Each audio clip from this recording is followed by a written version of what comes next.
हम लोग बात कर रहे हैं अभी बच्चों वेक्टर्स के बारे में। देखिए एक बात आप लोग जानते हैं कि दो तरह की फिजिकल क्वांटिटीज होती हैं। एक क्वांटिटी होती है स्केलर क्वांटिटी। स्केलर क्वांटिटी वो होती है जिनका सिर्फ और सिर्फ कोई मैग्नीट्यूड होता है, जिनकी कुछ ना कुछ वैल्यू होती है, लेकिन जिनकी कोई डायरेक्शन नहीं होती। These quantities are those quantities which have only magnitude but not direction, जिनकी कोई दिशा नहीं होती।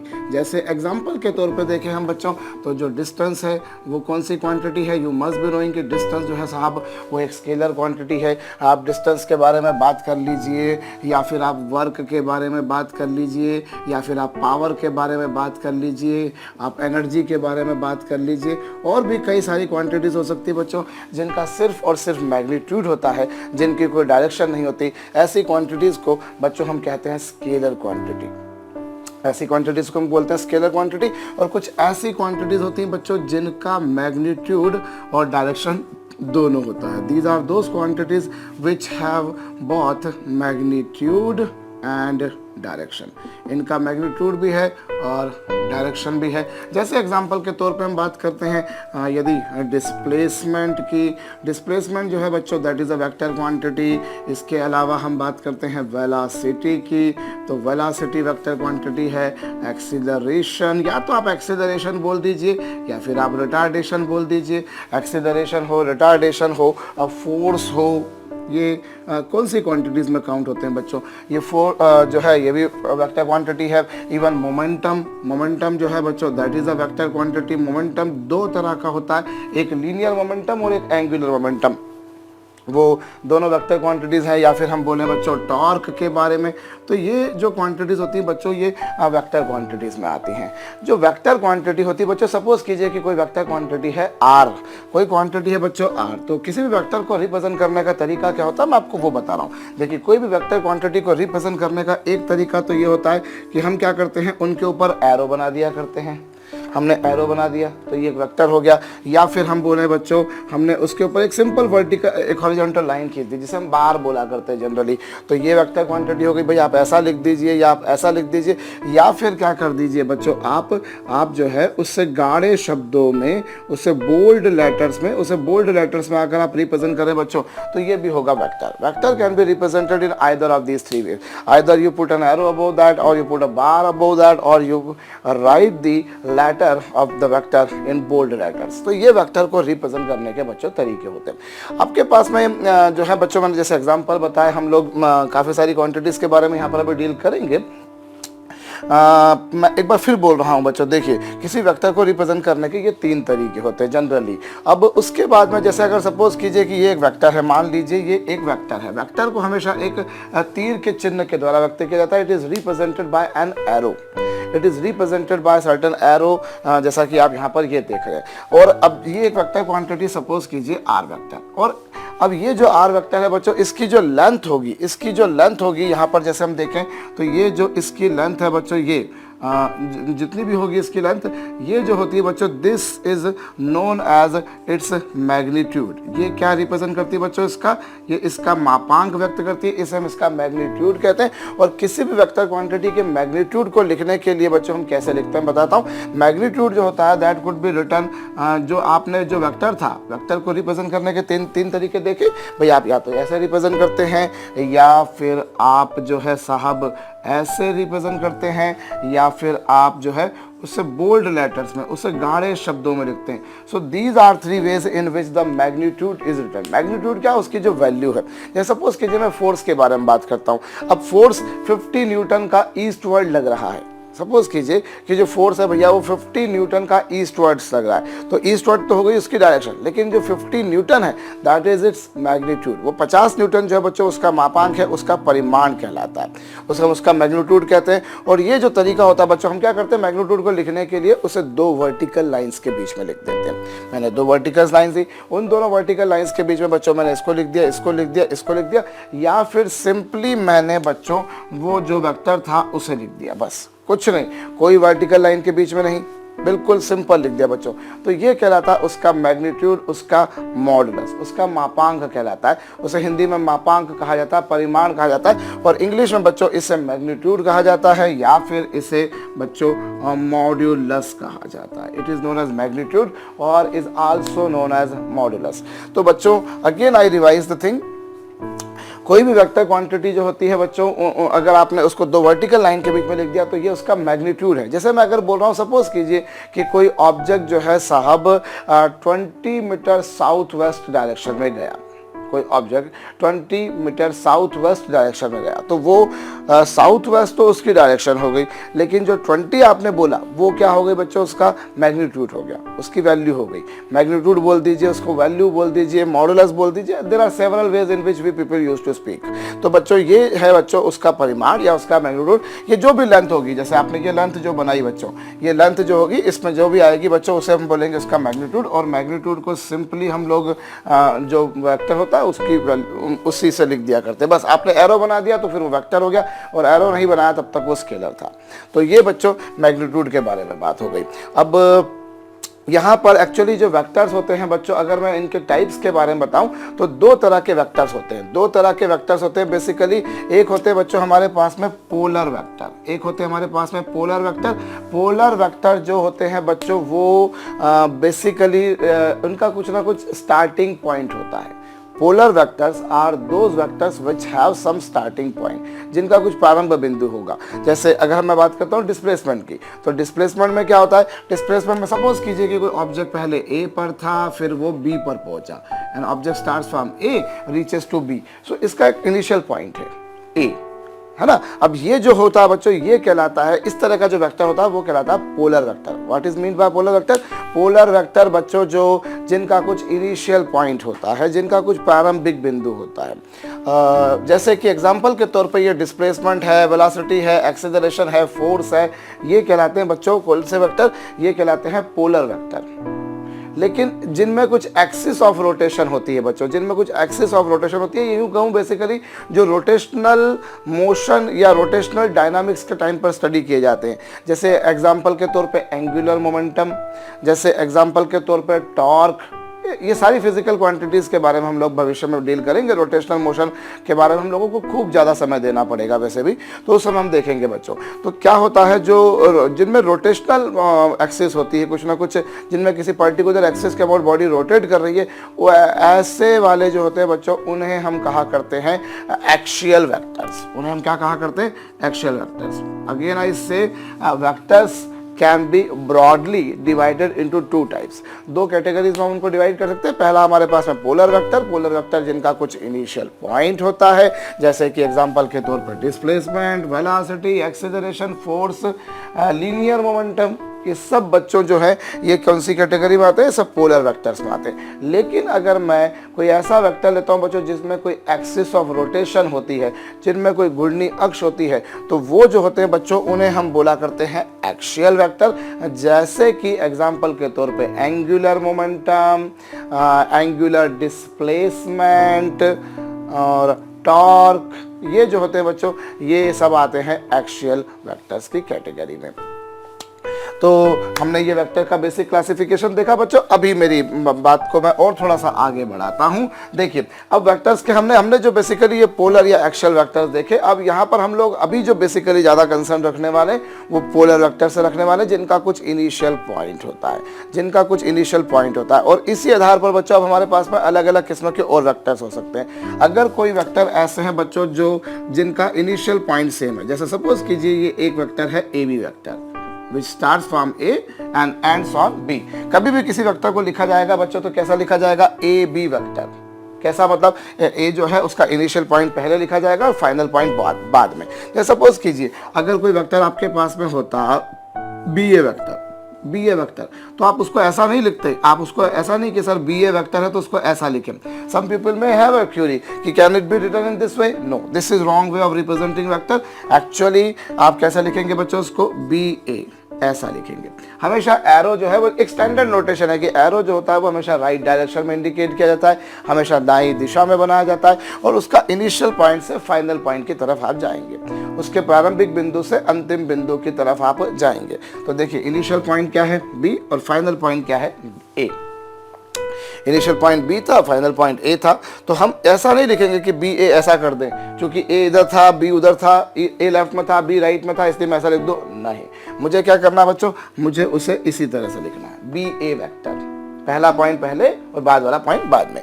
जो भाई वेक्टर जहां पर शुरू हुआ, वेक्टर जहां पर शुरू हुआ, जैसे ये वाला वेक्टर कहां पर शुरू हुआ ए पर, तो this is known as initial point. Vector कहां पर शुरू हुआ ए पर, सॉरी यहां पर कहां पर शुरू हुआ ए पर, तो ये इनिशियल पॉइंट। और ये वाले वेक्टर में बी पर शुरू हुआ, तो बी यहां पर इनिशियल पॉइंट होगा और यहां पर बी यहां पर होगा टर्मिनेटिंग पॉइंट, अंतिम बिंदु। और यहां पर ए जो है बच्चों वो टर्मिनेटिंग पॉइंट है। मैं एक बार रिवाइज कर रहा हूं, यहां पर ए जो है वो इनिशियल पॉइंट है, बी जो है बच्चों वो टर्मिनेटिंग पॉइंट है और यहां पर बी इनिशियल पॉइंट है और ए जो है बच्चों वो टर्मिनेटिंग पॉइंट है। तो हमेशा वेक्टर को लिखने का तरीका ये होता है बच्चों, इनिशियल पॉइंट पहले और टर्मिनेटिंग पॉइंट बाद में। अब देखिए मैंने ये आपको थोड़ी सी बात बताई, देखिए पहले हम यहाँ पर जो है ना उसका बहुत बेसिक सा इंट्रोडक्शन पढ़ रहे हैं, फिर उसके बाद में हम धीरे धीरे इसमें आगे चल के न्यूमेरिकल सेक्शन पर आएंगे। और अभी हम लोग बेसिकली जो वेक्टर पढ़ेंगे बच्चों वो उतना वेक्टर पढ़ेंगे जितना हम लोगों को अभी अगर कहा जाए हमारे लेवल पर, जो स्कूल लेवल पर या स्कूल लेवल पर बोर्ड लेवल पर जो बातें बनती हैं उनके बारे में बात करेंगे। सच जो इंजीनियरिंग स्टूडेंट्स हैं, जो मैथमेटिक्स पीसीएम जिसको हम बोले, फिजिक्स केमिस्ट्री मैथ्स वाले, वो तो बच्चों वेक्टर्स को बाद में मैथमेटिक्स में अलग से भी डील करते हैं। मैथमेटिक्स में हम लोगों को पूरा एक अलजेब्रा पढ़ना होता है, वेक्टर्स अलजेब्रा, उसमें काफ़ी कुछ बात करेंगे। लेकिन अभी जो मैं आपको बताऊंगा वो मैं आपको आपके स्कूल लेवल की बात बताऊंगा। इवन आपके साथ साथ में अगर मान लीजिए फिजिक्स में कोई भी कॉम्पिटिटिव एग्जाम होती है थ्रू आउट द कंट्री, तो उसमें किस लेवल के क्वेश्चंस आ सकते हैं, हम उस लेवल के क्वेश्चंस के बारे में बात करेंगे। मैथमेटिक्स में तो हम फिर इस वेक्टर्स को काफ़ी एलोबोरेट करके काफ़ी ज़्यादा बड़ा करके पढ़ सकते हैं। बट अभी अगर मैं यूँ कहूँ कि बच्चों अभी जितनी भी इंजीनियरिंग और मेडिकल एंट्रेंस एक्स होती हैं जिनमें फिजिक्स पर में अगर क्वेश्चंस आते हैं तो वो सारे क्वेश्चंस का लेवल हम लोग कवर कर लेंगे अनडाउटेडली। चलिए बात भैया, अभी हमने ये बात करी। अब देखिए, अब अगर मान लीजिए कि एक वेक्टर आपके पास में है ए बी वेक्टर और दूसरा वेक्टर है आपके पास में बच्चों ए सी वेक्टर। आपके पास में एक वेक्टर है ए बी वेक्टर और एक है ए सी वेक्टर, ये दो वेक्टर आपने लिए। इन दोनों का इनिशियल पॉइंट क्या है, इन दोनों का इनिशियल पॉइंट सेम है। Initial point of both of this two vectors is same. जो इनिशियल पॉइंट इसका है ए बी का वही ए सी का है। तो अगर ऐसी कोई सिचुएशन बच्चों रहती है तो ऐसे वेक्टर्स को हम कहा करते हैं बच्चों को इनिशियल वेक्टर्स। इससे हम नाम देते हैं बच्चों को इनिशियल वेक्टर्स। और दूसरी बात बच्चों, हमारे पास में अगर हमने कोई ऐसे वेक्टर लिए बच्चों जिनका टर्मिनेटिंग पॉइंट सेम है, जिनका एंड पॉइंट सेम है, जैसे कि ये देखिए, this is a A B vector and this is a C B vector. ये आपके पास में कौन सा वेक्टर है बच्चों, ए बी वेक्टर, और ये कौन सा वेक्टर है, सी बी वेक्टर। तो ये जो होता है बच्चों, ये क्या कहलाता है, ये कहलाते हैं, इस तरह के जो वेक्टर होते हैं बच्चों उन्हें हम बोल सकते हैं coterminous vectors. We can call them coterminous vector. Coterminous vectors क्या होते हैं बच्चों, ऐसे वेक्टर्स जो जिनका एंड पॉइंट सेम हो, जिनका टर्मिनेटिंग पॉइंट सेम हो, उन्हें आप कोटर्मिनस कहेंगे। जिनका इनिशियल पॉइंट सेम होगा उन्हें आपको इनिशियल वेक्टर्स कहेंगे। अब अगर कोई दो वेक्टर्स ऐसे हैं बच्चों जो एक दूसरे के पैरेलल हैं, एक दूसरे के पैरेलल है कुछ इस तरह से, जैसे ये देखिए, एक वेक्टर आप देख रहे हैं ए बी वेक्टर और दूसरा आप देख रहे हैं C D vector. One two vectors are parallel to each other. अगर दो सदिश ऐसे हैं बच्चों जो एक दूसरे के समानांतर हैं, एक दूसरे के पैरेलल हैं, तो ऐसे वेक्टर्स को हम कहा करते हैं बच्चों पैरेलल, या फिर दूसरी भाषा में हम उन्हें कहते हैं बच्चों क्या, लाइक वेक्टर्स। लाइक वेक्टर्स क्या होते हैं, those vectors which are parallel to each other, which are parallel to each other are known as like vectors. या तो आप उन्हें पैरेलल वेक्टर बोल दीजिए या फिर लाइक बोल दीजिए।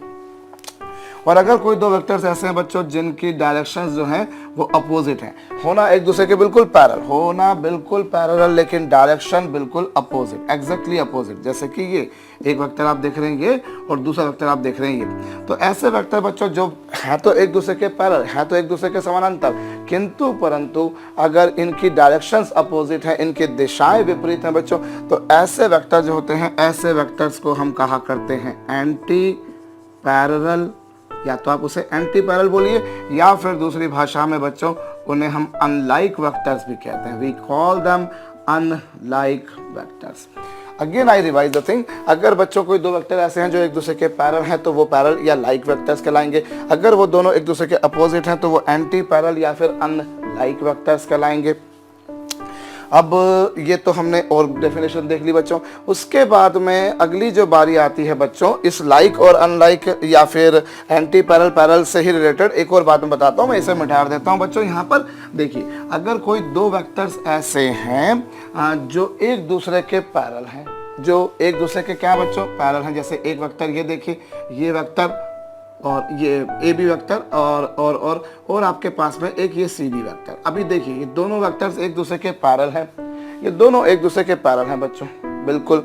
और दोनों की मैग्नीट्यूड भी अगर इक्वल है, अगर दो वेक्टर्स ऐसे हैं बच्चों जिनकी वैल्यूज भी इक्वल हैं और जिनकी डायरेक्शंस भी सेम हैं, भाई अगर डायरेक्शन सेम है तो उन्हें आप पैरेलल तो बोलेंगे।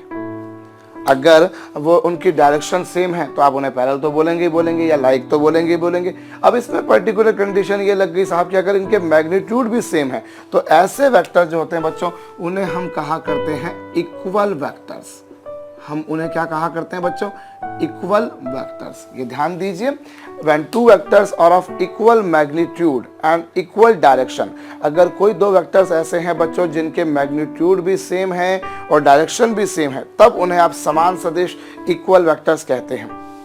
जैसा कि आप यहाँ पर देख रहे हैं, दोनों बातें सेम होना जरूरी है, दोनों बातें सेम होना जरूरी है बच्चों, कि मैग्नीट्यूड भी सेम हो, डायरेक्शन भी सेम हो। सपोज कीजिए कि अगर कोई दो वेक्टर ऐसे हैं, जैसे एक वेक्टर आपने लिया ए बी वेक्टर और दूसरा वेक्टर लिया आपने सी डी वेक्टर। अभी ऐसे वेक्टर लिए बच्चों जिनके मैग्नीट्यूड सेम है, इन दोनों के मैग्नीट्यूड सेम है। What is the magnitude of this? भाई मैग्नीट्यूड का मतलब ये होता है कि उसकी जितनी भी स्ट्रेंथ है, उसकी जितनी भी वैल्यू है, या यूं सिंपली बोलो मैं यहाँ से यहाँ तक की लेंथ, बस जो लेंथ है उसकी। अब इन दोनों के मैग्नीट्यूड सेम है, इन दोनों के मॉडुलस सेम है, लेकिन क्या इनकी डायरेक्शन सेम है? नहीं है।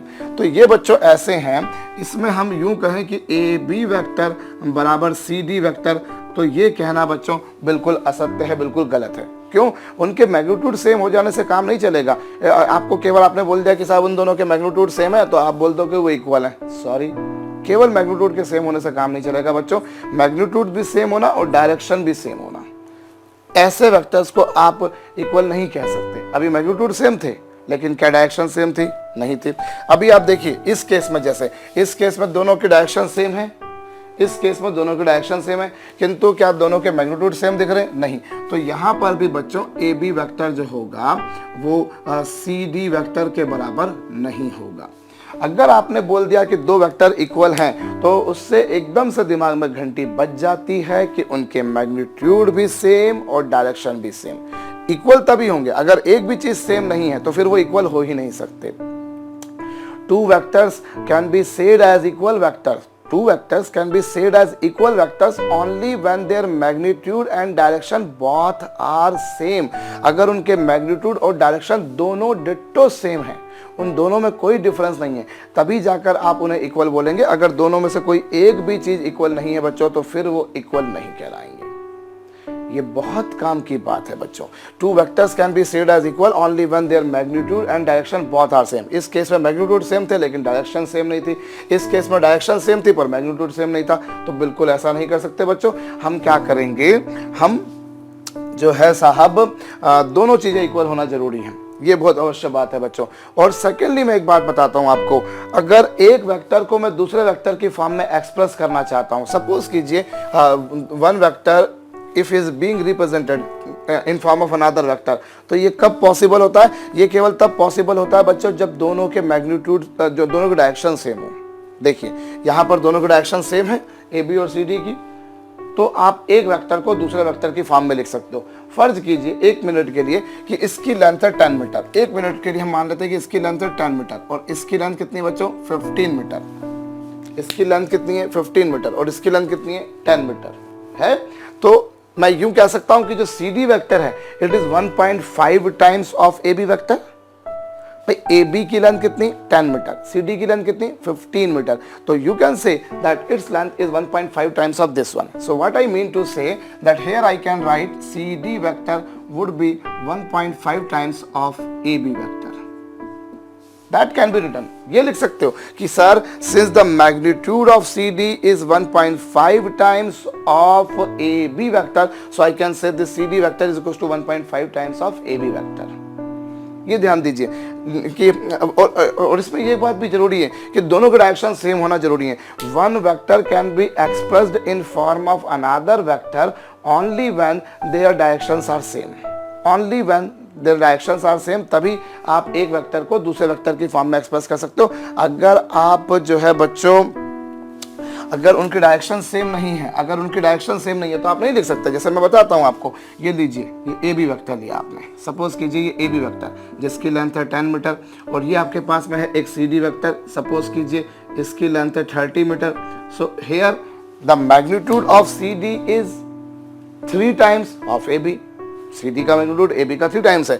Here if I am writing that C D vector is equal to 3 A B vector, तो बच्चों ये कहना बिल्कुल गलत है। This is absolutely wrong, this is absolutely wrong. Why? Because this vector is not parallel to this vector, and as I told earlier that one vector can be expressed in form of another vector only when their directions are same.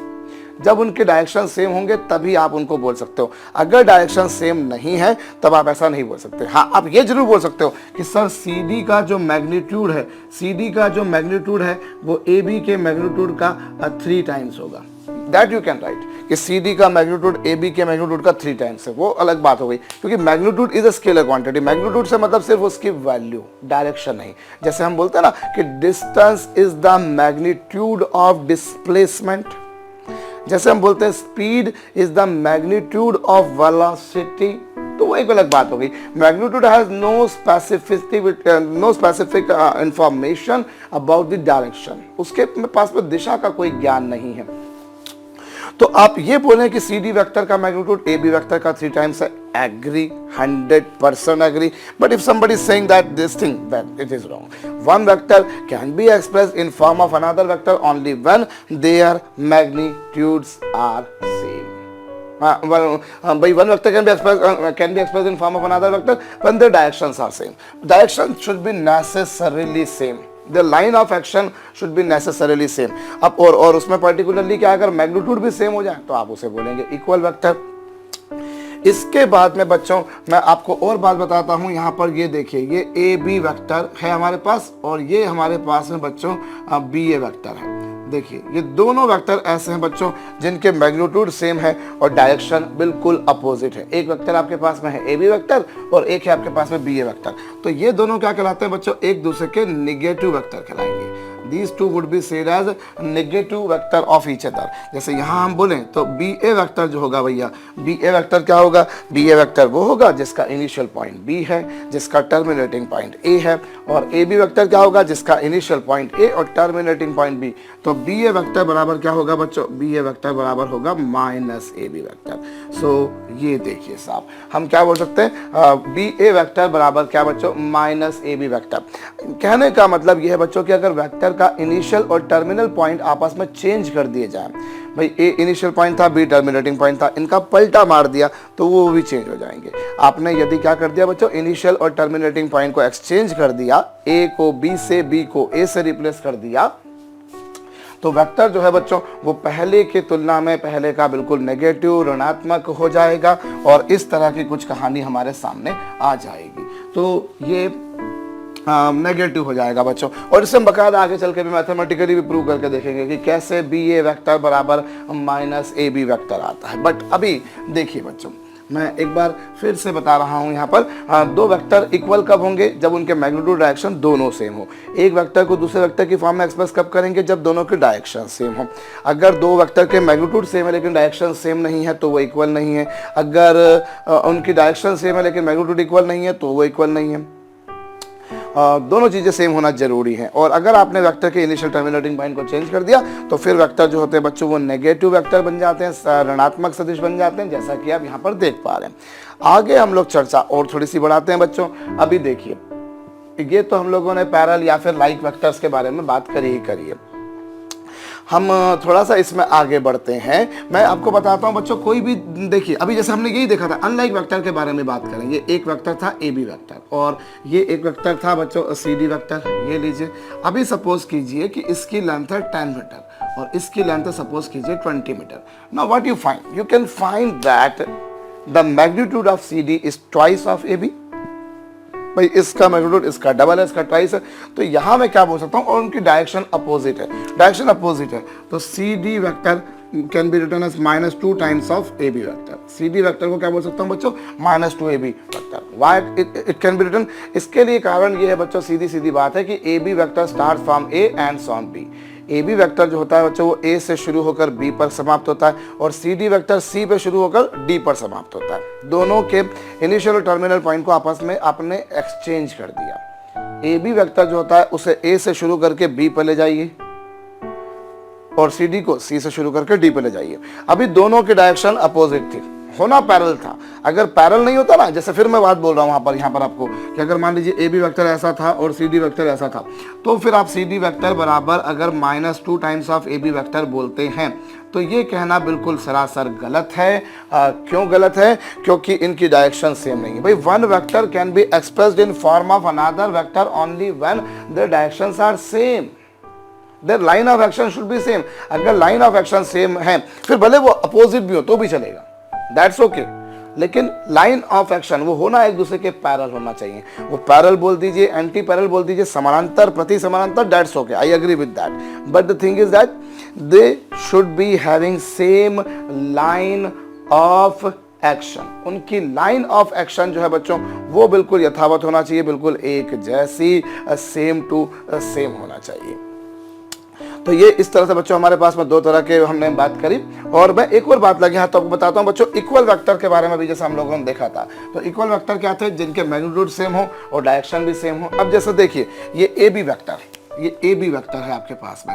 अब इस ए B vector के equal भाई हम कितने vector ले सकते हैं? इस ए बी वेक्टर के इक्वल बच्चों इनफाइनाइट वेक्टर लिए जा सकते हैं। जैसे देखिए ए बी वेक्टर ये लीजिए एक वेक्टर, ये सी डी वेक्टर ये लीजिए आप इधर एक एक्स वाई वेक्टर, ये लीजिए सपोज कीजिए आप यू वी वेक्टर। ये सब वेक्टर क्या होंगे? इसके इक्वल होंगे। भाई आप इसके मैग्नीट्यूड के बराबर, इसके मैग्नीट्यूड के बराबर आप यहाँ बना दीजिए, यहाँ बना दीजिए, यहाँ बना दीजिए, यहाँ बना दीजिए। भाई ये आपके पास में एक वेक्टर था ए बी वेक्टर, ये लीजिए ये आपके पास में एक ए बी वेक्टर था। अब इस ए बी वेक्टर के पैरेलल मैं यहाँ पर भी ड्रॉ कर सकता हूँ, यहाँ पर भी कर सकता हूँ, यहाँ भी कर सकता हूँ, यहाँ भी कर सकता हूँ। इनफैक्ट मेरी मर्जी आई मैंने यहाँ बना दिया, ये लीजिए साहब। तो ये वेक्टर जो होगा, ये वेक्टर ई एफ वेक्टर इसके इक्वल कराएगा। अगर भाई वो कहीं पर भी हो, कहीं पर भी हो पूरे इस ब्रह्मांड में, मैं तो बोर्ड में बना रहा हूँ, बोर्ड के प्लेन में बना रहा हूँ, एक्चुअली बोर्ड के प्लेन में बना रहा हूँ, लेकिन अगर जरूरी नहीं मैंने हवा में बना दिया, यहाँ पर मान लीजिए मैंने इस बोर्ड के पीछे ले जाकर बना दिया और थोड़ा सा आगे ले जाकर बना दिया, मैं कहीं पर भी बना रहा हूँ बच्चों, इस वेक्टर के इक्वल इनफाइनाइट वेक्टर लिए जा सकते हैं। क्योंकि मैं इसके पैरेलल इनफाइनाइट लाइन ड्रॉ कर सकता हूँ, इनफाइनाइट ऐसी लाइन ड्रॉ कर सकता हूँ जिनके मैग्नीट्यूड इसके जैसे हो। So one vector can be equated to infinite number of vectors. तो ये वेक्टर अलग अलग नहीं है कि सी डी अलग है, ये अलग है, ये अलग है, ये अलग है, नहीं भाई। जब आप बोल रहे हैं इक्वल, इसका मतलब ये हो गया कि सबके सब बराबर हैं, सबके सब बराबर है। और बराबर मतलब क्या? दोनों बातें अलग अलग नहीं है, वो एक ही बात है, एक ही बात है बच्चों। So one vector can be equated to n number of vectors to infinite number of vectors. ये आप ध्यान रखिए बच्चों, किसी भी एक वेक्टर के हम बराबर में कई सारे अलग अलग वेक्टर्स बना सकते हैं, जैसा कि आप यहाँ पर देख पा रहे हैं। तो इन सब बारे में हमको बेसिक आगे चल के जानकारी और मिलेगी, हमको आगे चल के भी कुछ सीखने को मिलेगा। तो मैं जस्ट ये कि थोड़ा सा एक हमारा पूरा एक अच्छा खासा उसका बेसिक नॉलेज लेवल तैयार हो जाए, इसीलिए मैं हम सबको बता रहा हूँ। आगे बच्चों ऐसे वेक्टर जो एक ही प्लेन में हो, ऐसे वेक्टर जैसे ये देखिए, ये जितने भी मैंने वेक्टर्स बनाए हैं, ये वाला वेक्टर हो, ये वेक्टर हो, ये वेक्टर हो, ये वेक्टर हो, ये वेक्टर हो, अगर ऐसे कोई वेक्टर हैं बच्चों जिनके जो एक दूसरे के पैरेलल हैं, सबके सब एक दूसरे के पैरेलल और एक ही प्लेन में, सॉरी एक ही प्लेन में बच्चों, ऐसे वेक्टर्स को हम कहा करते हैं कोप्लानर वेक्टर्स, असमतलीय सदिश। What are coplanar vectors? Coplanar vectors are those vectors which are in the same plane, जो सेम प्लेन में है, समान तल में है, अलग अलग तलों में नहीं है, एक ही प्लेन में होते हैं बच्चों। ऐसे वेक्टर्स को हम बोला करते हैं क्या? Coplanar vectors. इन्हें हम कोप्लानर वेक्टर कहा करते हैं बच्चों।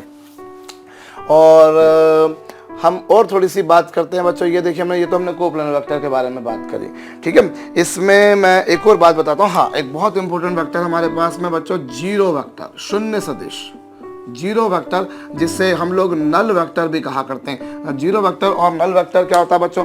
एक ऐसा वेक्टर जिसका मैग्नीट्यूड जीरो हो, a vector whose magnitude is zero, जिसका मैग्नीट्यूड जीरो बच्चों, उसे हम बोला करते हैं क्या? Zero vector. जीरो वेक्टर का एक्चुअली क्या होता है? जैसे ये देखिए, ये कोई पॉइंट है ए सपोज कीजिए, तो जीरो वेक्टर क्या होगा? ए वेक्टर, जिसका इनिशियल और टर्मिनेटिंग पॉइंट सेम हो। उस initial point and terminating point is same. जैसे अगर मैं मान लीजिए बोलूं, अगर कोई मान लीजिए कोई पॉइंट पी है, तो अगर कोई वेक्टर पॉइंट पी पे ही शुरू और पॉइंट पी पे ही खत्म हो जाए, भाई जहां से शुरू किए थे वहीं पर निपट गए, तो ये जो वेक्टर होगा, ये कौन सा वेक्टर होगा बच्चों? ये कहलाएगा जीरो वेक्टर। जीरो वेक्टर शून्य सदिश, नेचुरल सी बात है, इसे आप जीरो वेक्टर से रिप्रेजेंट कर सकते हैं। भाई इसका इनिशियल और टर्मिनेटिंग पॉइंट सेम है, नेचुरल सी बात है बच्चों। ये कैसा वेक्टर होगा? इसका मैग्नीट्यूड कितना होता है? मैंने जैसा आपसे कहा कि इसका मैग्नीट्यूड होता है बच्चों जीरो। इस वेक्टर का मैग्नीट्यूड कितना होगा बच्चों? जीरो। भाई zero vector is a vector whose magnitude is zero, जिसका परिमाण बच्चों शून्य है, सिफर है, जीरो है, उससे हम बोला करते हैं जीरो वेक्टर। इसका मैग्नीट्यूड कितना है? जीरो। जैसे हमने बोला यही वाला वेक्टर पीपी वेक्टर, तो ये क्या होगा बच्चों? ये होगा जीरो वेक्टर। ये इसका मैग्नीट्यूड कितना होगा? जीरो होगा। ये लीजिए, ठीक है। अभी जैसे मान लीजिए कोई पॉइंट ओ है, अब कोई वेक्टर अगर ओ पे ही शुरू हो और ओ पे ही फिनिश हो जाए, if it starts at O finishes at O, then ये होगा बच्चों ओ वेक्टर। और ओ वेक्टर का मैग्नीट्यूड कितना होगा बच्चों? जीरो होगा। तो अगर कोई वेक्टर आपके पास में ऐसा वेक्टर है जिसका इनिशियल और टर्मिनेटिंग दोनों पॉइंट सेम है, उस initial and terminating points are same, तो ऐसे वेक्टर को हम बोला करते हैं बच्चों जीरो वेक्टर। और जैसा कि आप यहाँ पर देख पा रहे हैं। और बच्चों ये जो वेक्टर होता है, अब बारी आती है इसकी डायरेक्शन क्या होगी। भाई आपने बोला कोई भी वेक्टर, जैसे मैं बोलूं ए बी वेक्टर, तो ए बी वेक्टर आपको पता आ रहा है कि हाँ साहब ए बी वेक्टर है, तो it starts at A ends on B, उसकी डायरेक्शन ए टू बी है। अगर मैं बोल रहा हूँ सी डी वेक्टर, तो आप बोलेंगे yes it starts at A ends on D, मतलब initial point is C and terminating point is D. लेकिन अगर मैं बोलता हूँ P P vector, O vector, A vector, जैसा कि आपके सामने लिखें, तो इसकी डायरेक्शन क्या होगी? तो इसकी डायरेक्शन जो होती है बच्चों वो इनफाइनाइट होती है। आप डायरेक्शन ऐसी ले लीजिए, ऐसी ले लीजिए, ऐसी ले लीजिए, ऐसी ले लीजिए, ऐसी ले लीजिए, ऐसी ले लीजिए। भाई इसकी डायरेक्शन लेनी है, तो इसकी डायरेक्शन जो होगी वो ऐसी भी हो सकती है, ऐसी भी हो सकती है, ऐसी कुछ भी हो सकती है। ये सारी उसकी डायरेक्शन होगी। इनफैक्ट ये सारी उसकी डायरेक्शन होगी, ये सारी उसकी डायरेक्शन होगी।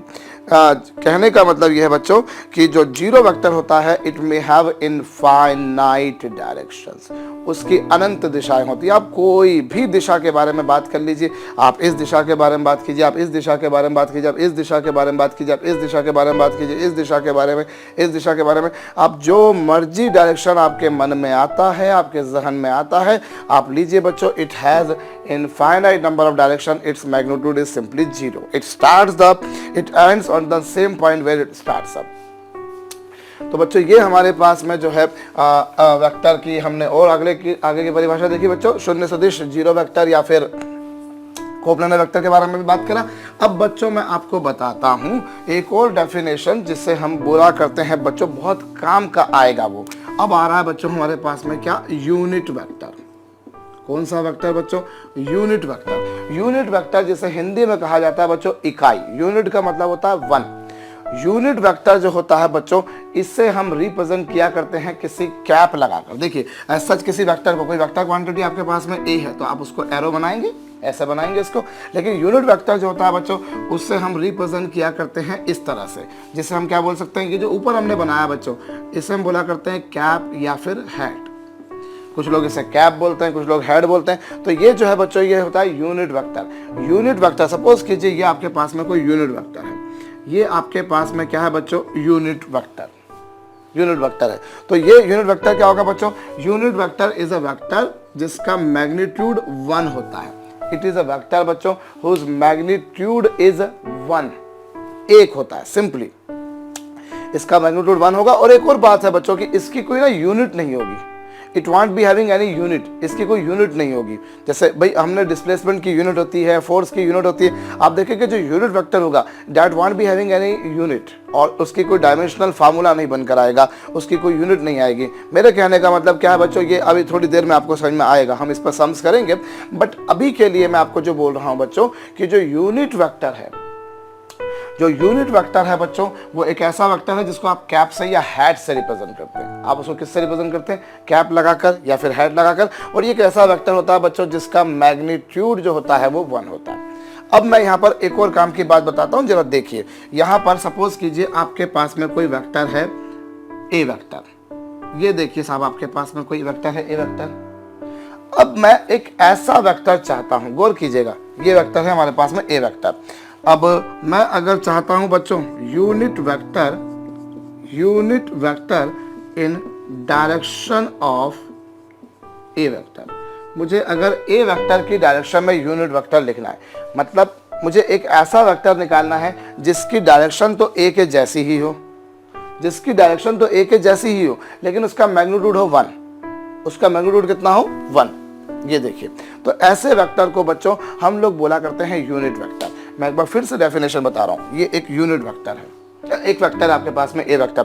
अब somebody has asked me to find out a unit vector in direction of a vector, मुझे ए वेक्टर की डायरेक्शन में यूनिट वेक्टर निकालना। What does it mean? इसका मतलब क्या होगा बच्चों? मतलब यह है कि मुझे ए की डायरेक्शन में एक ऐसा वेक्टर निकालना है जिसका मैग्नीट्यूड 1 हो। तो वो कैसे निकलेगा? पहली बात तो बच्चों हम यूनिट वेक्टर को किससे रिप्रेजेंट करते हैं? ए कैप से। और वो कैसे निकलेगा मैं आपको बताता हूँ। जैसे हम यहाँ पर इसी को थोड़ा सा मैं बड़ा करके समझाता हूँ, आप देखिएगा। आपके पास में भाई ये एक वेक्टर है, ए वेक्टर। सपोज कीजिए इसकी लेंथ है 10 मीटर, फर्ज कीजिए इसकी लेंथ है 10 metre. Now you people want to find out a vector in direction of this, इसी की डायरेक्शन में आपको एक वेक्टर बताना है जिसकी लेंथ हो 1 मीटर। जिसकी लेंथ कितनी हो बच्चों? केवल 1 मीटर। तो आप कैसे निकालेंगे? नेचुरल सी बात है, अगर आप इसको 10 से डिवाइड कर दो तो आपको ये मिल जाएगा। खोपड़ी लगाइए, इसका मैग्नीट्यूड कितना है? 10 है। अब अगर मैं इसको इसके मैग्नीट्यूड यानी कि 10 से डिवाइड कर दूं तो मुझे 1 मिलेगा या नहीं मिलेगा? बिल्कुल मिलेगा। अभी मैं एक और उदाहरण लेता हूं। सपोज कीजिए कि मेरे पास में कोई वेक्टर है बच्चों, यहाँ पर मेरे पास में कोई वेक्टर है, ए वेक्टर है ना, और मेरे को इसका दे रखा है कि इसका मैग्नीट्यूड कितना बच्चों? 35 metre. Now I want to find out a vector, अभी मेरे को एक ऐसा वेक्टर बताना है जो इसी की डायरेक्शन में है, इसी की दिशा में है बच्चों, लेकिन उसका मैग्नीट्यूड कितना है? 1 मीटर। तो मैं क्या करूंगा बच्चों? उसके लिए मैं ये वाला जो वेक्टर है, अगर मैं इसे 35 से डिवाइड कर दूं तो मुझे ये मिलेगा। मैं इससे अगर 10 से डिवाइड कर दूं तो ये मिलेगा। भाई इससे 10 से डिवाइड करूं मतलब इसके मैग्नीट्यूड से डिवाइड कर दूं तो मुझे ये मिल जाएगा। इससे 35 से डिवाइड करूं मतलब इसके मैग्नीट्यूड से डिवाइड करूं तो ये मिल जाएगा। कहने का मतलब ये है बच्चों कि अगर मैं कभी किसी वेक्टर को उसके मैग्नीट्यूड से डिवाइड कर दूं, किसी वेक्टर को बच्चों उसके मैग्नीट्यूड से डिवाइड कर दूं तो मुझे कौन सा वेक्टर मिल जाता है? उसी वेक्टर की डायरेक्शन में एक यूनिट वेक्टर। होप आपको बात खोपड़ी में आ गई, कोई बहुत बड़ी बात नहीं है। किसी को देखा मैंने कि समझ में नहीं आता आसानी से, इसलिए मैं एक बार और रिवाइज कर रहा हूं। बच्चों ए वेक्टर था मेरे पास जिसका मैग्नीट्यूड था 10 मीटर। अभी मेरे को बोला कि आप इसकी डायरेक्शन में एक ऐसा वेक्टर बताइए जो मैग्नीट्यूड 1 रखता हो, मतलब यूनिट वेक्टर बताइए जिसकी डायरेक्शन इसके जैसी है। Unit vector in the direction of A vector. आप यूनिट वेक्टर को किससे रिप्रेजेंट करते हैं? कैप से रिप्रेजेंट करते हैं। और कैप से रिप्रेजेंट करते हैं तो वो क्या होगा बच्चों? वेक्टर को आपने अगर उसके मैग्नीट्यूड से डिवाइड कर दिया, भाई यदि मैंने इसको 10 से डिवाइड किया तो मुझे ये मिलेगा। If I divide into 10 parts, then naturally I will get this thing. अगर मैं इसे 35 से डिवाइड कर दूं, 35 से डिवाइड कर दूं तो ये मिलेगा। अर्थात कि अगर किसी वेक्टर को उसके मैग्नीट्यूड से, उसके परिमाण से विभाजित कर दिया जाए, मैग्नीट्यूड से डिवाइड कर दिया जाए तो बच्चों वो कहलाता है यूनिट वेक्टर, इकाई सदिश, एकांक सदिश। तो ये देखिए वेक्टर को आपने उसके मैग्नीट्यूड से डिवाइड कर दिया, आपको मिल जाएगा यूनिट वेक्टर। इसी तरह से बच्चों यदि मैं एक ऐसा वेक्टर निकालना चाहूं, वेक्टर ऑफ मैग्नीट्यूड, या फिर अभी समझिएगा बच्चों, मैं अगर एक बात बताता हूं, अभी आपके पास में ये एक वेक्टर था ए वेक्टर। अब मैं अगर बोलूं आपको इसी की डायरेक्शन में इसी की डायरेक्शन में मुझे एक ऐसा वेक्टर बताइए, इसी की डायरेक्शन में मुझे एक ऐसा वेक्टर बताइए जिसकी डायरेक्शन है 3 यूनिट्स। कितनी यूनिट है जिसका मैग्नीट्यूड कितना बच्चों? 3 यूनिट। मुझे इस वेक्टर की डायरेक्शन में एक ऐसा वेक्टर बताना है जिसका मैग्नीट्यूड है बच्चों 3 मीटर। तो मैं क्या करूं? मैं एक काम करता हूं भाई, मुझे इसी की डायरेक्शन में एक ऐसा वेक्टर बताना जिसका मैग्नीट्यूड 3 है। तो मैं क्या करूं? पहले बच्चों इसको 10 से डिवाइड कर दूं, पहले मैं इसको 10 से डिवाइड कर दूं तो मुझे ये मिल जाएगा। अब मैं इससे 3 का मल्टीप्लाई कर दूं तो ये मिल जाएगा। मैंने पहले इसको 10 से डिवाइड किया, मतलब इस वेक्टर को इसके मैग्नीट्यूड से डिवाइड किया तो ये मिला, और उसमें मैंने 3 का मल्टीप्लाई कर दिया तो मुझे ये मिल गया। बात खोपड़ी में आई होगी। मैं यहां लेता हूं उदाहरण के तौर पे, सपोज कीजिए मुझे इसकी डायरेक्शन में एक ऐसा वेक्टर बताना था बच्चों जिसका मैग्नीट्यूड हो 8 मीटर। फर्ज कीजिए मुझे इसकी डायरेक्शन में एक ऐसा वेक्टर बताना था जिसका मैग्नीट्यूड हो 8 मीटर। तो मैं उसके लिए क्या करूंगा? मैं इससे बच्चों 35 से डिवाइड कर दूं, मुझे ये मिल जाएगा। If I divide this by 35, I'll get that quantity। और उसमें फिर मैं 8 का मल्टीप्लाई कर दूं, उसमें मैं 8 का गुणा कर दूं तो मुझे ये मिलेगा।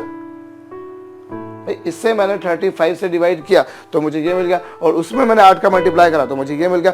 मतलब पहले मैंने क्या करा?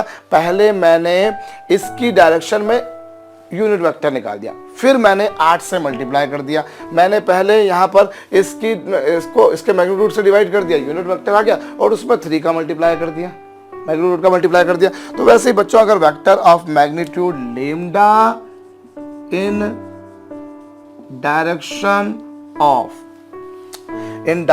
ऑफ ए वेक्टर, तो कैसे निकालेंगे बच्चों? आप पहले क्या करेंगे? आप पहले इस वेक्टर की डायरेक्शन में यूनिट वेक्टर निकालिए।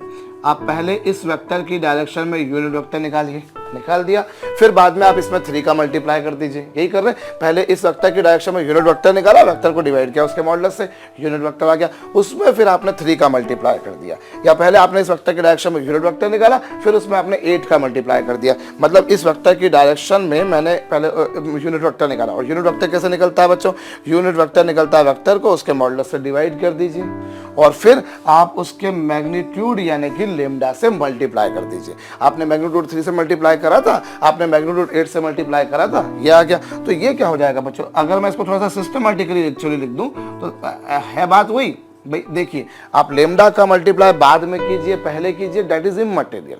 भाई लेम्डा का मल्टीप्लाई आप पहले कर दीजिए, बाद में कर दीजिए, उससे कोई फर्क नहीं पड़ना। पर जनरली ये तरीका रहता है कि जब भी हम कभी कोई स्केलर का मल्टीप्लाई करते हैं, किसी नंबर का मल्टीप्लाई करते हैं किसी वेक्टर में, तो जनरली उसे हम पहले लिखा करते हैं और वेक्टर को बाद में लिखा करते हैं। इसलिए so this is a vector जिसका मैग्नीट्यूड बच्चों लेम्डा है, जिसका मैग्नीट्यूड बच्चों लेम्डा है, और जिसकी डायरेक्शन ए वेक्टर के जैसी है। तो ये आ जाएगा। हम न्यूमेरिकल करेंगे, उससे आपको और क्लियर हो जाएगा। मैं एक बार फिर समझा रहा हूं बच्चों, अगर मुझे इसकी डायरेक्शन में यूनिट वेक्टर निकालना, सिंपली मैं 10 से यानी इसके मॉडुलस से डिवाइड कर दूंगा।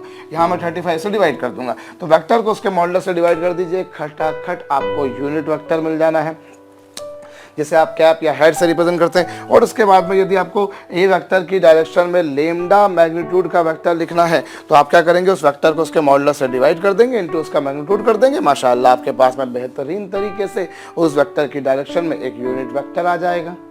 तो ये कुछ अप्रोच करने का तरीका हो सकता है बच्चों। अभी हम लोग आगे बढ़े मेरे ख्याल से।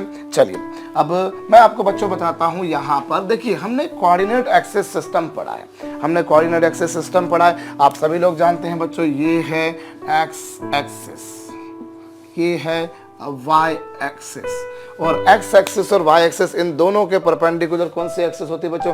इन दोनों के परपेंडिकुलर होती है जेड एक्सिस। ये लीजिए, अब जेड एक्सिस जो होती है बच्चों वो 3 डायमेंशनल में है, वो बाहर की तरफ है। भाई ये आपके पास में एक्स अक्ष, ये वाई अक्ष, और जेड जो है बच्चों वो बाहर की तरफ है।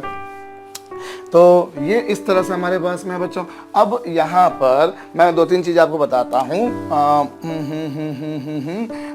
Unit vector in direction of X axis, एक स्टैंडर्ड नोटेशन है बच्चों। हम एक्स एक्सिस की डायरेक्शन में यूनिट वेक्टर अगर लिखें, एक ऐसा वेक्टर लिखें बच्चों जिसकी डायरेक्शन तो एक्स एक्सिस के जैसी है, जो डायरेक्शन एक्स एक्सिस की वैसी है, और उसका मैग्नीट्यूड कितना बच्चों? 1। तो ये यूनिट वेक्टर होता है in direction of X axis, वो होता है बच्चों आई कैप। I cap. ये स्टैंडर्ड नोटेशन है। एक्स एक्सिस की डायरेक्शन में यूनिट वेक्टर होगा बच्चों I cap, unit vector in direction of Y axis होगा बच्चों जे कैप, और unit vector in direction of Z axis होगा बच्चों के कैप। एक्स एक्सिस की डायरेक्शन में ये बच्चों आपके पास में कौन सी एक्सिस, एक्स एक्सिस, ये कौन सी एक्सिस बच्चों, वाई एक्सिस, ये एक्स एक्सिस वाई एक्सिस, और ये जो बच्चों आपके पास बन गई ये कौन सी एक्सिस बन गई, जेड एक्सिस। इस तरह से पूरा आपके पास में 3 डायमेंशनल व्यू बन गया।